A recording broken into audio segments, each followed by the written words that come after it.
Assalamualaikum dan salam sejahtera. Anda sedang menonton Agenda Awani bersama saya Zulfikri Yusof. Malam ni kita bercerita mengenai bidang penulisan kesusastraan dan juga bidang kepesuratan Melayu, khususnya ini susulan daripada penganjuran persidangan sidang kemuncak penulis Malaysia yang berlangsung pada hujung minggu lalu 24 hingga 26 Oktober, dan antara lain tampil dengan beberapa resolusi, dan intipati resolusi itulah yang bakal kita bincangkan dalam Agenda Awani pada malam ini.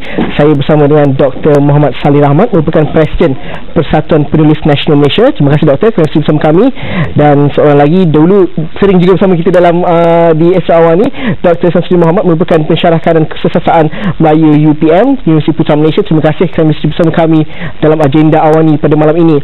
Kalau dilihat kepada resolusi yang dikeluarkan dari sidang kemuncak penulis Malaysia minggu lalu, ada beberapa intipati yang menjadi fokus utama.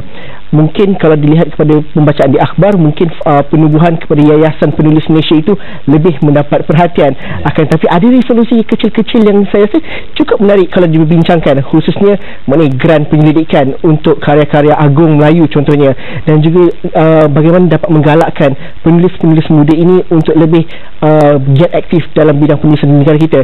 Tapi dalam aspek itu mungkin Dr. Muhammad Salih sendiri yang keluar dengan resolusi itu dapat berkongsi bagaimanakah penganjuran 3 hari di Jitra Kedah itu, dan sejauh mana ini adalah satu intipati ataupun satu perbincangan yang segar dan juga kena pada masanya dengan mengambil kira konteks dan juga suasana bidang penulisan juga kesusastraan di negara kita ini.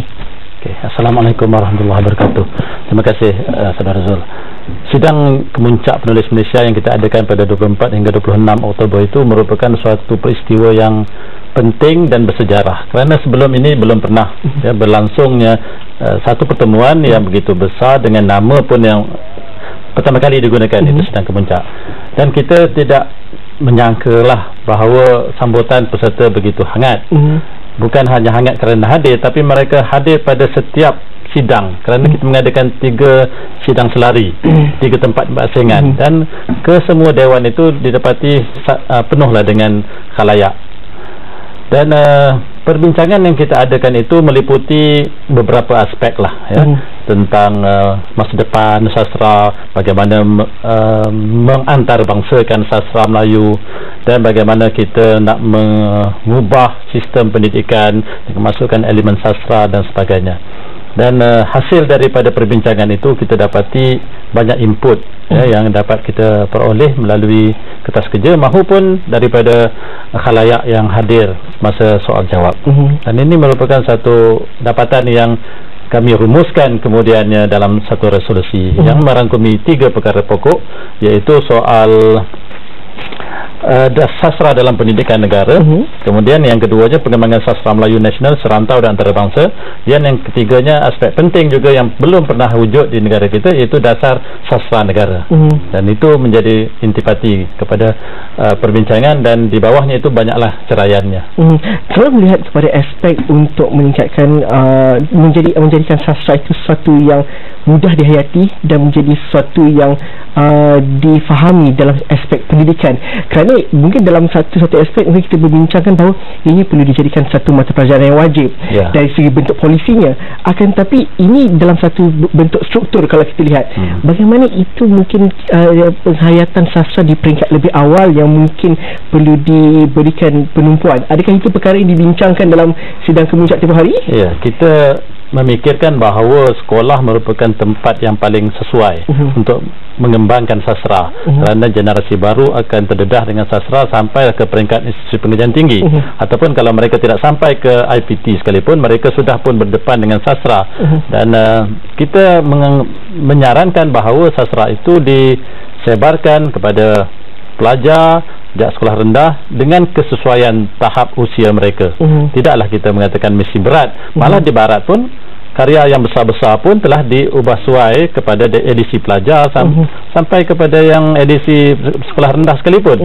Dan itu perlu kita lakukan. Jangan kita bimbang dengan kekerasan ataupun kesusahan daripada karya sastra. Sebenarnya semua boleh dilakukan seandainya kita mempunyai perancangan dan iltizam dalam soal pendidikan ini. Kalau dalam sudut pendidikan, saya nak mulakan ataupun kita perincikan situ. Dr. Samsudin mungkin dapat memberikan komen juga, kerana di dalam konteks pendidikan kita mahu menjadikan setiap perkara itu adalah sesuatu yang menyeronokkan. Kalau kita bercerita mengenai sains dan juga matematik, kita perlu jadikan ini sesuatu yang menyeronokkan. Begitu juga dengan kesusahan, satu perkara yang tidak kelaluan kalau dikatakan seolah-olah di dalam di sekolah itu ini bukanlah satu perkara yang mudah untuk menyebabkan anak-anak murid ni terus jatuh cinta dengan sastra contohnya. Jika tiada pendedahan, jika tiada bahan bacaan yang baik, dan juga kalau tiada satu role model ataupun cara ini dapat dijadikan dengan lebih menyeronok kan. Jadi dalam aspek itu sebenarnya kalau kita nak bercerita dalam kerangka yang lebih besar, di mana titik tolak mulanya kalau dalam peringkat yang lebih awal di peringkat pendidikan contohnya. Okay, Assalamualaikum. Sebelum saya menjawab soalan saudara Zul tu, saya nak bercakap lah bahawa setiap manusia yang dilahirkan tu punya sumbangan yang besar kepada sebuah tamadun bangsa. Jadi kalau di Malaysia ni kita lihat bahawa macam saudara maklumkan tadi bahawa kita ataupun masyarakat hanya melihat yang boleh menyumbang kepada tamadun bangsa tu ialah satu aktiviti sains dan teknologi. Tapi kita harus memikirkan juga bahawa penerapan daripada awal, iaitu bercakap tentang konsep moral, akhlaknya ialah terletak dalam sastra. Jadi saya melihat bahawa untuk peringkat asas itu harus bermula daripada sekolah. Saya setuju macam Dr. Salih Rahmat tadi beritahu bahawa dengan andaian itu, maka kita melihat bahawa unsur-unsur didikan daripada awal akan bawa kepada satu sikap yang lebih terancang, sikap yang lebih sistematik. Jadi apabila sastra itu telah dibentuk daripada awal, tidak mustahil nanti akan melahirkan satu generasi yang mungkin berilmu dan berakhlak. Bagi saya, ilmu dan akhlak itulah yang akan membentuk tamadun bangsa, bukan sahaja sains dan teknologi. Kita tak nak melahirkan seorang jurutera, doktor yang langsung tidak ada ilmu atau tidak ada pengetahuan tentang sastra. Adalah malang sebab negara-negara maju tidak begitu. Mereka menyeimbangkan di antara sastra dengan teknologi, dan akhirnya masyarakat ataupun rakyat yang bermula daripada peringkat asas sekolah tadi dapat menentukan bakat, mengembangkan pemikiran secara bebas, dan dalam konteks bebas itu pun bukannya bebas yang tidak terkawal, terkawal tetapi dalam konteks emosi yang terpelihara kerana ada elemen sastra itu sendiri. Okey, kita dah mulakan perbincangan dan saya nak berhenti seketika dahulu. Mungkin selepas ni kita nak bercerita mengenai, kita boleh berkata bahawa kita mahu mewujudkan minat terhadap sastra yang tinggi dan sebagainya, dan kita, ramai yang mengatakan bahawa berapa ramai penulis yang kita ada.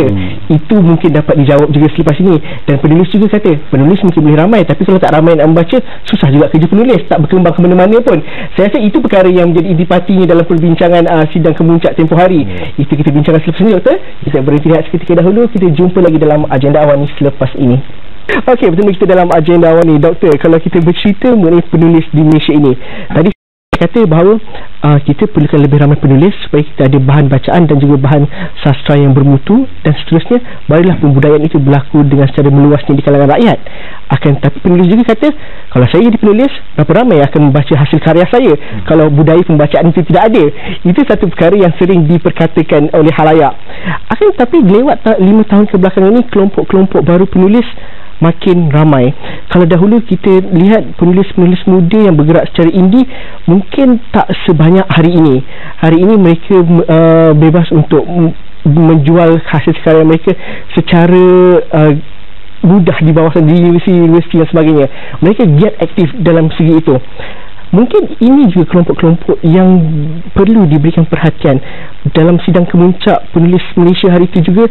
Kalau tidak silap saya, mereka yang berumur 30 tahun ke bawah je berpartisipasi sekali dan sebagainya. Apakah maknanya ini? Orang kuat pen dan sebagainya, contoh melihat gelombang baru ataupun gerakan baru, gerakan yang mungkin lebih perlu dipandang serius dalam aspek hari ini. Sebenarnya apabila berkembangnya teknologi maklumat, dia tidak membunuh buku. Ramai yang takut begitu kan? Ramai yang takut begitu. Tapi sebenarnya dia mengembangkan khalayak penulis, khalayak pembaca dan khalayak sastra itu sendiri. Kerana mereka membina jaringan sosial melalui media sosial ini. Dan ini merupakan satu keberuntungan yang tak nampak pada zaman pada awalnya dahulu. Dan sekarang kita lihat bahawa pertumbuhan penulis ini begitu ketara. Beberapa kelompok telah lahir. Mereka tidak bergabung. Misalnya ada satu kelompok pelajar yang mendapat pendidikan teknologi, sains dan perubatan misalnya, mereka membina satu kelompok tersendiri. Kemudian ada kelompok indie dan beberapa kelompok lagi. Dan ini yang tak dapat kita bayangkan dahulu semasa belum berkembangnya teknologi maklumat. Jadi ini yang kita lihat satu perkembangan, dan dalam sidang kemuncak juga kita membincangkan hal ini, dan khususnya kita membawa penulis-penulis muda untuk membentangkan makalah, memberikan pandangan, dan kita membawa peserta golongan muda dan mereka boleh berbincang dan memberikan pandangan. Dan itu yang saya nampak lah, bukan hanya kita membina satu perbincangan yang kata orang tinggi, tapi kita pergi kepada yang praktisnya. Bagaimana kita nak bina khalayak yang secara mudahnya kita katakan untuk membina khalayak baru. Tapi doktor, mereka ini mungkin kelompok-kelompoknya ada 2-3 yang sains teknologi satu, yang indinya satu grup, yang mungkin kelompok yang lebih senior ini satu grup. Jadi tapi dalam masa yang sama kita tidak ada ramai penulis yang kelompok yang sangat besar di Malaysia ini. Bagaimana kita melihat koordinasi mereka ini? Mungkin tidak berpersatuan, mungkin ada grup tertentu mengkoordinasikan persatuan dan sebagainya, dan mungkin itu antara sebab utama Yayasan Penulis Malaysia tampil dalam sidang kemuncak hari itu, doktor. Kita sebenarnya tak perlu mengkoordinasi kelompok-kelompok ini kerana masing-masing mempunyai visi falsafah yang bersendiri. Tak mungkin kita dapat tarik golongan ini mesti ikut arus sastra perdana, arus perdana sastra ni. Tetapi kita kena fikir juga bahawa dengan adanya perbincangan yang merakyat sifatnya itu, golongan-golongan ini sedar di mana mereka berada dan apa fungsi mereka dalam sesebuah negara. Golongan indie sekalipun, mereka akan melihat bahawa fungsi mereka juga besar. Mereka perlu bertindak, beraksi, memberikan pandangan untuk membina peradaban dengan cara mereka sendiri. Kalau kita tidak ada perbincangan, langsung tidak adalah. Tetapi Yayasan Penulis Malaysia ini bukan bertujuan untuk mengkoordinasi ataupun mengelompokkan mereka dalam satu kumpulan. Itu tidak mungkin berlaku. Tapi Yayasan Penulis Malaysia yang diumumkan oleh Yang Amat Berhormat Datuk Seri Haji Mukhris Tun Mahathir itu merupakan suatu NGO yang akan bertindak sebagai menjaga kepentingan penulis, bukan hanya menjaga kepentingan dari sudut kesehatannya sebagaimana yayasan atlet, yayasan artis dan sebagainya, malah untuk membina pasaran buku, bagaimana membantu mereka untuk mempertingkatkan penulisan, menata bakat dan sebagainya. Dan itu fungsi Yayasan Penulis yang akan difikirkan oleh orang-orang yang bertanggungjawab untuk menubuhkannya nanti. Dr. Samsudin, bagaimana kita nak memastikan bahawa jika benar kita mengakui kelompok baru ini sudah ada di dalam masyarakat kita perlu memastikan bahawa ini adalah kelompok penulis yang akan terus berkarya untuk jangka masa yang lebih panjang. Kerana suka atau tidak suka, kadang-kadang himpitan dari segi untuk mendapatkan dana untuk meneruskan karya, dari segi untuk mendapatkan royalty dan sebagainya, itu mungkin menjadi penyebab untuk seseorang itu meneruskan minat dalam bidang penulisan. Dan ini perkara yang perlu dipandang secara serius. Itulah kebajikan yang doktor katakan tadi. Dalam aspek itu, bagaimana perkara-perkara ini perlu nampak lebih serius? Platform apakah yang diperlukan dalam konteks masa hari ini? Saya melihat begini, kalau kita nak bercakap dalam satu konsep untuk membantu penulis-penulis muda ini bergerak dalam satu situasi yang cukup harmoni.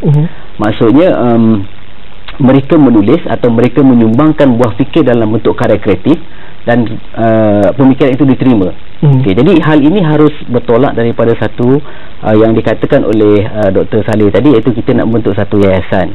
Jadi dengan ada yayasan ini akan memastikan bahawa perkembangan pemikiran mereka itu berada pada satu landasan yang betul. Sebab kita bimbang apabila kita membuka ruang dan kita tidak mengawal, kita bimbang bentuk-bentuk karya kreatif yang lahir itu yang bersifat terlalu luas cakupannya, seperti pemikiran barat yang bercakap tentang melepasi jangkau fikir gender, bercakap tentang dunia liberal yang keterlaluan. Dan ini sebenarnya penulis-penulis yang kalau kita tak kawal, mereka menggunakan elemen-elemen sastra ini sebagai salah satu alat. Jadi dengan adanya satu konsep penubuhan seperti yayasan itu, nanti kita mungkin boleh menjadi pemantau di samping kebajikan yang kita dikatakan tadi seperti dana. Maknanya sesiapa yang ingin menulis dengan menggunakan dada ini harus mematuhi etika sebagai seorang penulis kreatif yang betul-betul boleh membuahkan pemikiran yang cukup hebat. Sebab itu nanti akan menjadi hazanah kepada tamadun bangsa. Tamadun bangsa ditentukan oleh buah fikir yang cukup hebat. Tapi bagaimana kita memberikan kebebasan kepada satu masyarakat atau satu kelompok menggunakan teks yang ataupun menggunakan kesempatan yang ada itu dengan satu konsep yang mungkin bercanggah dengan etika kepimpinan negara dan sebagainya. Okey, Dr. Samsudin pandangannya. Dan saya nak berhenti seketika dahulu. Selepas ni kita ada juga dalam resolusi ini untuk pengembangan sastra Melayu hingga ke peringkat antarabangsa, dan mungkin ada yang mengatakan bahawa inilah masa yang terbaik digunakan untuk aspek penterjemahan dalam bahasa-bahasa bukan Melayu, bahasa-bahasa asing dapat diperluaskan lagi, kerana dalam konteks sastra semasa pada hari ini subjeknya cukup universal, bukan terhad kepada subjek ataupun fokus isu-isu di dalam negara saja, tapi subjeknya lebih meluas. Dalam masa itu bagaimana pengembangan dalam sastra Melayu ke peringkat antarabangsa, itu kita bincangkan selepas ini. Kita berhenti rehat seketika dahulu. Kita jumpa lagi dalam agenda awal ini selepas ini. Okey, betul lagi kita dalam agenda awal. Antara perkara yang yang terkandung dalam resolusi sidang kemuncak penulis Malaysia yang diumumkan pada 26 Oktober lalu ialah untuk memilih karya kontemporari yang berpotensi untuk pencerahan dunia dan juga wujudkan grant untuk penterjemahan tamu, dan juga ada juga anugerah penulis muda dan juga Institut Penulisan Sastra Kreatif bagi penulisan kreatif yang seperti dilakukan di Universiti Iowa United States. Dan tadi sebelum kita berhenti lihat, saya berkatakan bahawa kalau institut penulisan kreatif itu satu perkara yang mungkin lebih dekat dengan masyarakat, kerana kita banyak melihat hari ini trend bahawa drama dan juga filem mendapat adaptasi daripada novel ataupun karya-karya sastra ataupun daripada karya-karya popular. Dan perlunya kita di sini memandang bahawa ini adalah cara mudah untuk penghayatan sastra dan juga karya-karya yang bagus di kalangan masyarakat untuk dengan diadunkan dengan budaya popular. Akan tetapi bagaimana kita dapat menstrukturkan itu supaya itu lebih serius dapat dilakukan, Doktor? Untuk melatih penulis ni, pernah di Universiti Malaya wujud rancangan penulisan kreatif dan deskriptif oleh Profesor Diraja Engku Aziz dahulu ketika beliau menjadi Mat Chancellor. Tetapi lama kelamaan namanya pun dah bertukar. Ialah tempat saya bekerja jugalah ya. Dan penekanannya sudah tidak lagi kepada melahirkan penulis kreatif, lari daripada matlamat asal. Dan ketika itu tahun 80-an misalnya ya, kita banyak mengambil penulis yang sudah berpengalaman untuk menjadi pelajar, special case lah, tidaklah melalui saluran biasa. Dan lahir ramai penulis daripada program itu. Tapi sekarang sudah tidak ya, apabila penulis atau pelajar yang mengambil subjek penulisan itu bukan kerana minat sangat, tapi barangkali kerana untuk memenuhi jam kreditnya. Ini menyebabkan penglahiran bakat daripada universiti itu tidak berlaku. Mereka terhenti setakat habis peperiksaan. Nah, apabila kita nak melahirkan satu penulis yang benar-benar ada ilmunya, kita kena kena memisahkan diri daripada institusi yang besar. Kerana barangkali kalau berada dalam sebuah institusi lain, dia akan diganggu gugat dengan agenda-agenda baru, sehingga pada satu masa dia akan jatuh balik. Ini yang kita bimbang. Dr. Samsudin juga di UPM, bagaimana anak-anak muda ataupun mereka yang mencuri bidang penulisan ini dapat menjadikan itu adalah satu perkara yang serius dan juga profesional, kerana bidang yang khusus-khusus penulisan juga banyak ditawarkan di universiti-universiti di Malaysia. Akan tetapi kita masih bertanya di manakah mereka berada untuk jadikan bidang penulisan satu perkara yang lebih profesional dan juga sebagai satu profession bagi mereka. Kerana ada juga di kalangan kelompok-kelompok penulis baru hari ini, mereka punya datang daripada bidang penulisan, datang daripada bidang yang pelbagai, tapi itu lebih baik kerana karyanya lebih pelbagai. Dr. Samsudin. Okey, saya di Fakulti Pendidikan. Jadi dan secara kebetulan saya mengajar guru-guru yang akan mengajar ataupun yang akan dibekalkan dengan ilmu sastra dan bahasa Melayu. Jadi salah satu kursus yang ditawarkan adalah kemahiran menulis kreatif. Sebenarnya tujuan kita menjadikan itu sebagai satu paper trust atau paper wajib atau kursus wajib. Maknanya untuk menjadi seorang guru, beliau bukan sahaja hanya mengetahui sastra itu secara umum, tetapi bakat sebagai seorang penulis itu harus ada. Jadi ini yang penting. Jadi maknanya saya akan cuba ataupun saya akan melahirkan seorang manusia yang menjadi guru dan penulis. Jadi di samping belajar di sekolah. Ya, saya. Jadi sebab mereka lah yang akan menangani teks-teks sastrawan negara di sekolah. Jadi andaikan seorang guru yang tidak mempunyai ilmu dalam konteks kreatif ini tadi, bagaimana untuk meletakkan satu karya yang kita kata tadi, atau kita nak membawa naskah-naskah hebat Melayu, dan mereka sendiri akan kata teks itu sukar. Kalau seorang guru mengatakan teks itu sukar, apatah lagi kepada anak murid. Jadi insya-Allah dalam usaha kita melahirkan guru yang juga berjiwa penulis, dan mudah-mudahan nanti mutu kepada pengayaan sastra, dan teks sastra itu nanti akan dapat berkembang dengan sihat dah. Itu yang kita harapkan. Pengembangan sastra Melayu ke peringkat antarabangsa itu bukan sahaja terhad kepada dunia luar, tapi mungkin dari peringkat kelompok serantau dan sebagainya. Dr. Salih, bagaimana kita melihat bahawa banyak karya-karya hari ini juga seperti kita katakan tadi, bahawa subjek yang dipilih adalah subjek yang berbentuk universal. Jadi sastra Melayu pada hari ini boleh diterima kepada kelompok yang lebih besar sebenarnya. Akan tapi menuju ke aspek itu, bagaimana pengembangan itu memerlukan mungkin mekanisme yang perlu lebih strategik dalam konteks hari ini. Mengembangkan sastra di luar, sama ada di peringkat serantau maupun di peringkat antarabangsa, pertamanya tentulah melalui penterjemahan. Tetapi untuk menterjemah karya perlu dipilih karya yang boleh diterima oleh masyarakat luar. Kalau bersifat parokial, ya, yang tidak dapat difahami oleh masyarakat di negara jiran sekalipun, maka itu tidak akan ada maknanya. Di sinilah kita perlu juga satu usaha bagaimana untuk menyedarkan penulis supaya menghasilkan karya yang ada nilai universal. Ini susah sebenarnya, ya, melahirkan karya yang ceritanya lokal tetapi berfikir secara global. Ini susah sebenarnya, kerana penulis itu sendiri perlu berusaha untuk mematangkan pemikiran dan menghasilkan karya yang lebih baik. Dan ini memerlukan usaha yang berterusan dengan membawa penulis itu keluar sendiri, memberikan pendedahan kepada penulis, khususnya penulis muda.